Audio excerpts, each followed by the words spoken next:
Disparity between the two clubs, quote, frustrating. Phoenix went 25-26 from the stripe in game one, while Milwaukee got to the line only 16 times and made just 9 of them.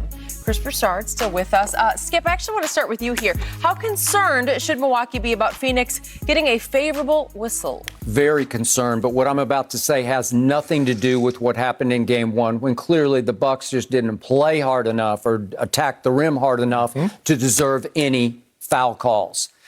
I'm going bigger picture. What I'm talking about manifested itself, reared its ugly head again and again in the Clippers-Suns series, and I'll count the ways in just a second. But what you have to take into consideration, big picture, is Chris Paul has been president of the Players Association of the National Basketball Association for 8 long, great years. He isn't just good at it, he's great at it. I believe that Chris Paul is the most respected player in the league, even, and this is by other players, even above and beyond LeBron James. And you agreed with me on that point earlier in the show. Monty Williams, I believe, is the most liked coach in the league by other coaches and many players who have crossed his path because he played for 9 years in the league. He has coached for years and years. He's almost 50 years. He's going on 50 years of age. And I believe there's a groundswell of support, of momentum, that wants to see both Chris and Monty get their first ring. And I believe that manifests itself all the way to Park Avenue, league office, and it filters down psychologically to the referees. And all I know is that, the Suns got incredibly favorable calls against the Clippers again and again in key moments that didn't exactly involve the foul line. But can we quickly count the ways? The end of game 2 at Phoenix, Clippers at Suns, the Clippers are ahead by a point, and a call is missed that absolutely changes the whole series because it's 0.9 seconds left, if we could see it one more time. Mikal Bridges misses the 3 from the far corner, and Scott Foster, who is on the far end of the baseline, tries to make a call that he cannot see because Reggie Jackson crosses his path and obstructs his view. The ball clearly goes off the 7-footer Ayton's hands out of bounds. Terrence Mann hit that. Oh, stop it. It's just clearly off Ayton.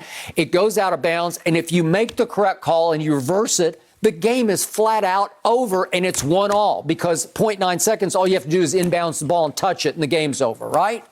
Okay, yeah. Then what happened in game 4? This is crucial turning point down the stretch. It's a 1-point game, and Terrence Mann attacks the basket. We're still doing the Bridges call, but here's Terrence Mann. He attacks the basket, gets to the rim, gets fouled, and Mikal Bridges, speaking of, he just hacks him across the hand. Well, he gets the 2, but he doesn't get the 1 that would have made it a crucial 1-point game down the stretch of the game, right? So that's just a missed call. The ABC announcers immediately said, wow, how did they miss that call?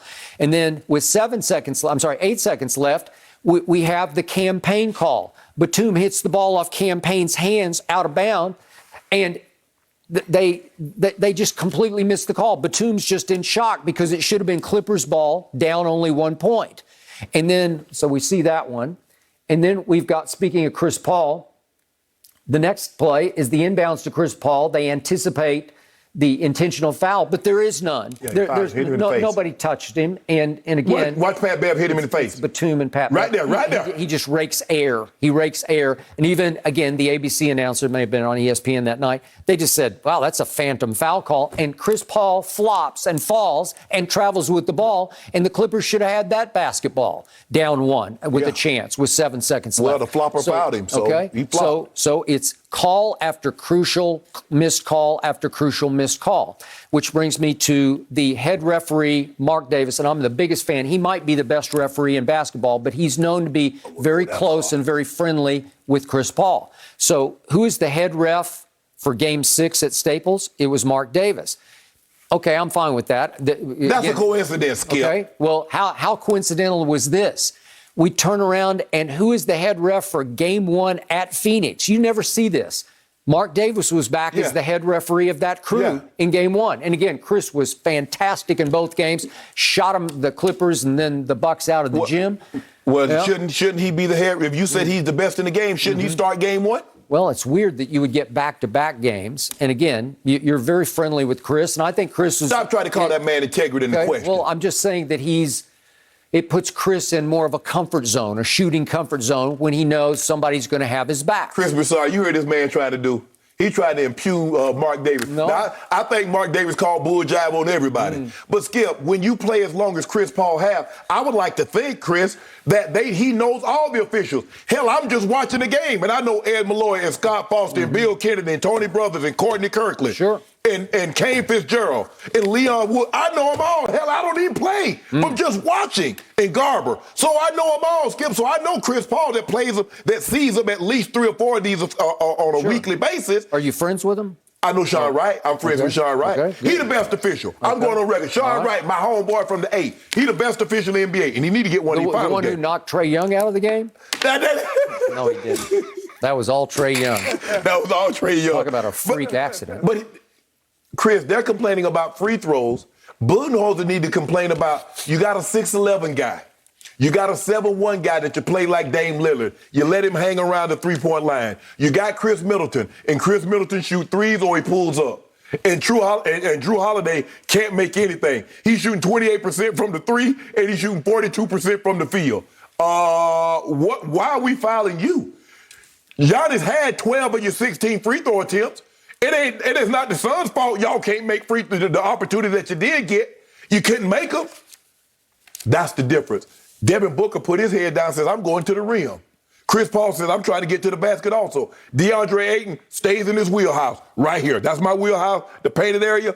Foul me from dunking it or laying it up on you. That's not the Suns' fault. But I know what he's trying to do. Pat Riley and Phil Jackson, they made that famous. But y'all gave them all the call, not give us some of that home cooking too. But it ain't going to work. And you need to stop that. Mark Davis called bull jive on everybody, not just the other Bucks.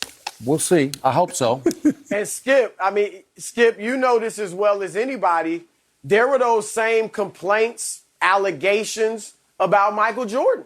The officials were having his shoes signed by them and getting his shoes after games. You remember all that? I do. And they're human. Yes. There was never the accusation that they're giving him a favorable whistle because of it, but the accusation was they're human beings. Yes. And they're caught up in the lore of Michael Jordan just like everybody else. Obviously, Chris Paul doesn't have that like Jordan did, but still. Look, we talked about those calls in the Clippers series. Yeah, those were shaky. I don't think they were purposely done to get Chris Paul to the finals, but I do think those were some shaky calls. But I'm with Shannon overall, and you even said it at the start. The Bucks need to be worried about playing more aggressively. Now, I'm fine with the gamesmanship. I like Bud, Phil Jackson used to do it. Put it out there. Put it in the officials' minds. Maybe get them, again, they're human, to start thinking about it. Hey, we don't want to favor the Suns too much. So I actually think Bud should have went harder. He really didn't go that hard. I thought he should have went even harder at him and really complained about the officiating discrepancy. But here's the deal. They got one player in Milwaukee that gets to the line. Giannis. Yes. That's it. Nobody else on the team gets there even 4 times a game. No one. And even Brook, when he was Brooklyn Brook Lopez, he still didn't get to the line a lot. Not 7 times a game, even though he was playing down low. And Giannis, we know, was tentative in game 1 offensively for the most part. I wouldn't say tentative, but he wasn't attacking like usual. I think he'll attack more in this game. We didn't see the Euro step very much. Was it the knee? Was it him feeling like, look, the guys had it rolling without me, let me just blend in? Or was he rusty? Was he not in his rhythm? Whatever the case, I think he'll be more there tonight. He'll get to the line more. And the other guys, like Shannon said, they got to go inside.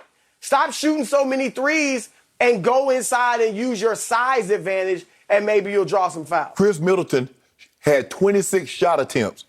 He shot 0 foul shots because he's shooting jumpers.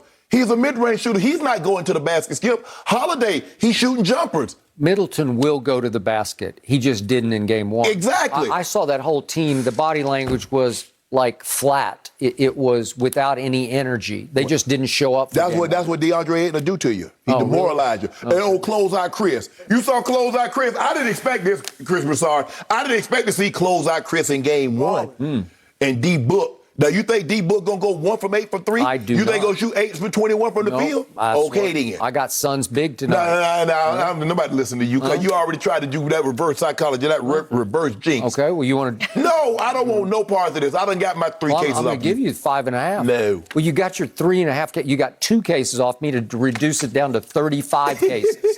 So you want 2 more? You know, first of all, you should have gave me 10 because I called it DeAndre Ayton shot. Called it. I told you to get 2015. I told you I needed Brook Lopez to guard him. I thought that's what was going to happen. I didn't think Giannis would play in game 1. I needed Chris Paul to be like Russell Westbrook's teammates and fall back and let DeAndre Ayton get that 22-20. You saw what Book did. Book was like CP. 22-20. Okay.